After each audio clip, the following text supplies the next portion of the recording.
Sports Commission will play host to one-day International Olympic Committee organized athletes 365 Career Plus IOC committee program today. Now it's going to go down today. Yes, at being the fifth day of July 2022 at the media center of the Samuel Ogbe Media Stadium in Benin City. It's a one-day program.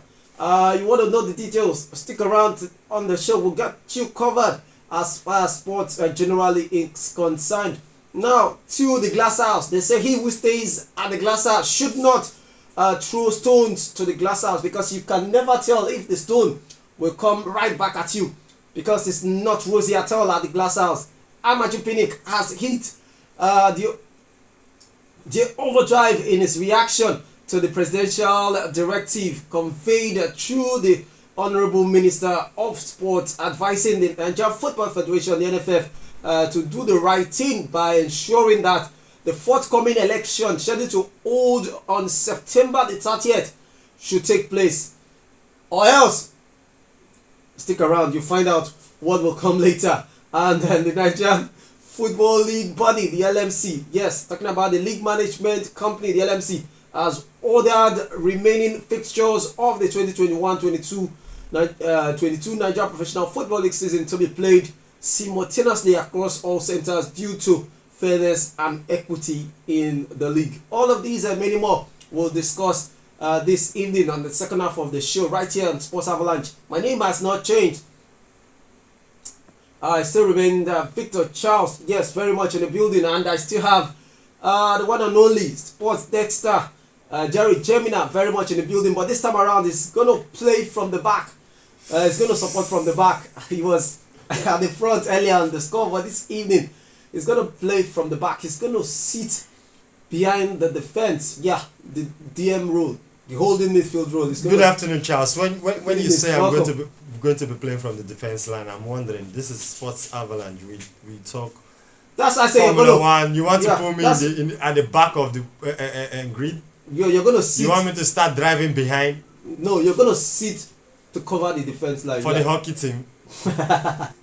Anyways, Jerry, welcome to the show. Nice to be in the studio with you, Charles. Okay, guys, welcome and welcome. Let's get the show started. It's Sports Avalanche right here on Got It Radio.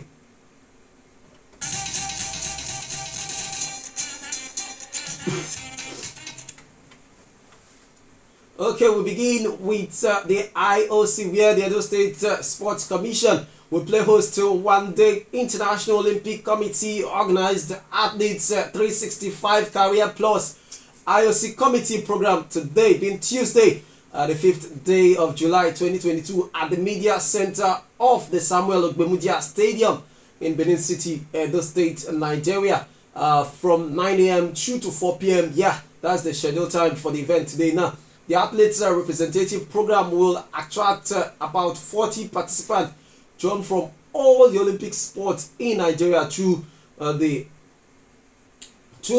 auspice of the Athletes Commission of the Nigeria Olympic Committee, ably represented by its recent first elected chairman of the IOC, AC, and former national basketball D Tigers captain Olumide Oyedeji. Now, its aim, the aim of this program is to equip the athletes about what will happen to them after their years of playing or participating in their various sporting activity. Now, according to the organizers of the event, Mr. Olumide Oyedeji, he said the focus of this very important program for our team, youth, and athletes is to prepare them for life after the competition.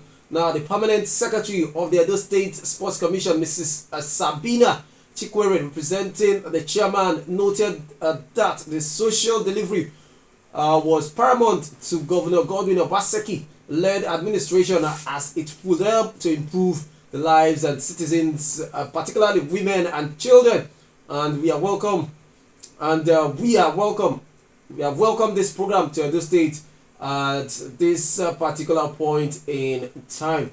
Jerry, the essence of this program is to educate athletes, sportsmen, and women about the life to come after competing, after sports, life after sports, and If you can cast your mind back over the years, we've seen some sportsmen and women at various levels: footballers, tennis players, basketballers, volleyball players, hockey players.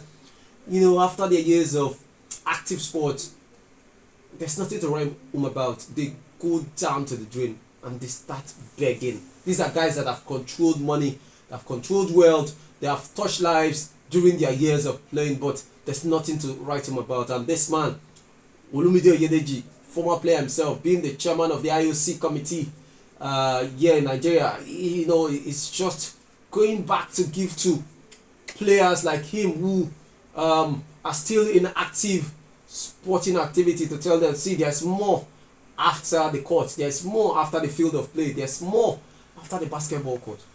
Victor Charles, sports, it's not like every other profession, or although in years gone by, it's not like the civil service. It's more.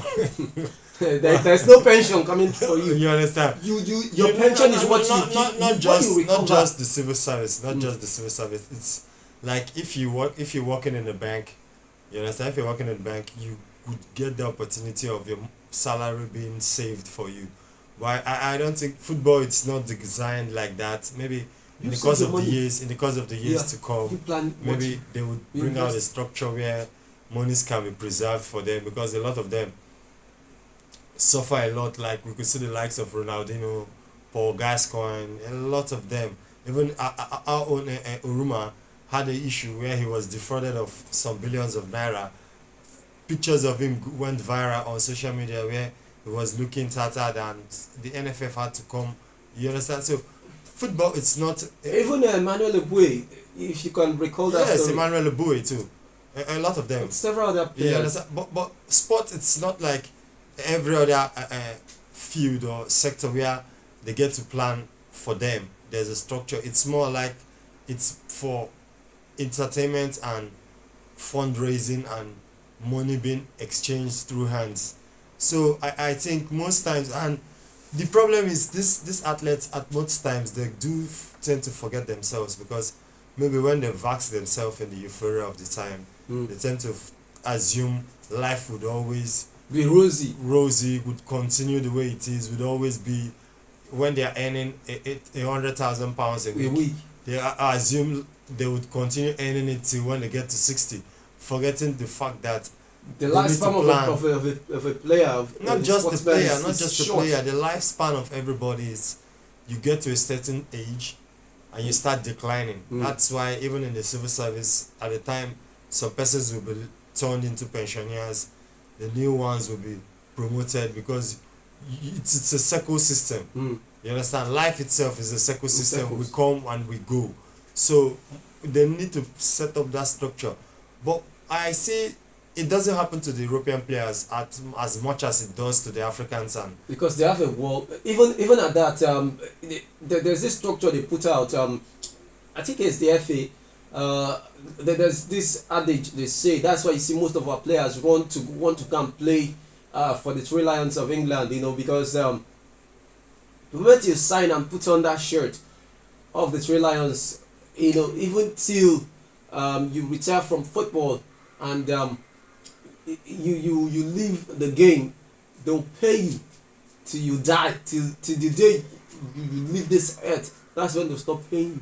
And that's something that someone might want to lure.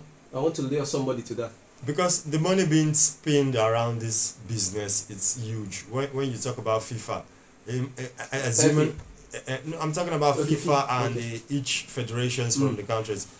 Assuming you get to qualify, we have 32 countries in the World Cup, and how much is the money again? How much is it's the huge. money again? It's huge. But I think it's over 20 million US dollars. I think the last time I was at 2-3 World Cup backward, it was around 20 million US dollars. I think so. Maybe it would have gone higher than that, but assuming every country gets to pay, every FA, it's not the country, because the president has nothing to do with the money. The football federation association president, that's the person in charge of the money. You understand? So imagine this money being put into the federation, and if we are to exchange it to the rates here in Naira, dollar to naira, and we talk about the money that comes out of it. Even at 20 million pounds, it's huge. It's something very big. So I think what's the Delta State government are trying to do with nice. Edo State government in partnership. Sorry, with, the Edo State government. Yeah, sure. It's a nice one, but all the same, we need to get the heads of these athletes organized. They need to understand that it doesn't rain every day. Likewise, it doesn't sun every day. So it doesn't. So we need to plan ourselves very well. When you make that money, you live like every other. You live like every other person. Be you a banker, a lawyer, you plan, and we could still cast our mind to players who have succeeded over the years, even the likes of the JJ Okoshas, you understand, the Tijani Babangida, Kano Wankwo, a lot of them, they've gone to reinvent themselves in different business and different sectors, so they're still vibrant and relevant in the system. So it's a nice one, but all the same, we need the athletes to think right and think smart, because when you don't think smart, we still have, go to Europe, we still have players who are suffering. You understand? Like I just called the likes of Paul Gascoigne. He drinks a lot, so it affected him, falling out of the hospital. So sometimes discipline. That's why discipline. And that was what killed former United legend George Best. And when I did the research, it's a family sickness down to its great grandparents, down to his father. Professional drinkers, they drink a lot. Victor Charles, I don't think it's a family trace. It's not like it's a family trace. It's a trend. It's a family trace. But it's not like it runs in their gene. It's in the gene of no. Like, do you know why I say listen, Victor Charles? Do you know why I say it doesn't run in the gene? Like now, when you have a son, your son looks up to you. You understand? And if every Saturday you throw a party, you understand? You call your friends, you guys drink alcohol. You understand? You consume alcohol. He watches. So he learns from there. Before the next thing you know, he start grooming his own friends at the tender age to start wanting to start consume. So when you see he start taking that trace, so when he becomes a man, the dad has no choice but to sit him in the table of men and they all consume. You understand? So it all boils down to he has seen his dad doing it. He wants to practice it. He is doing it now. He's come of age. Dad says, okay, you're now a man. You sit with us, have a glass, have a bottle. He keeps doing it. So it's like it passes. It's an ideology which passes down from every one of them. So I don't think it's a blood thing. It might be the trend or whatever you call it that runs through them, but I don't think it's a gene issue. It's a gene. It's not. It's more or less a generational problem. It's a okay, spiritual if you problem. say It's a spiritual problem. No, it's not a spiritual problem. It's a spiritual problem. It can never be a spiritual problem. problem. It's a spiritual problem.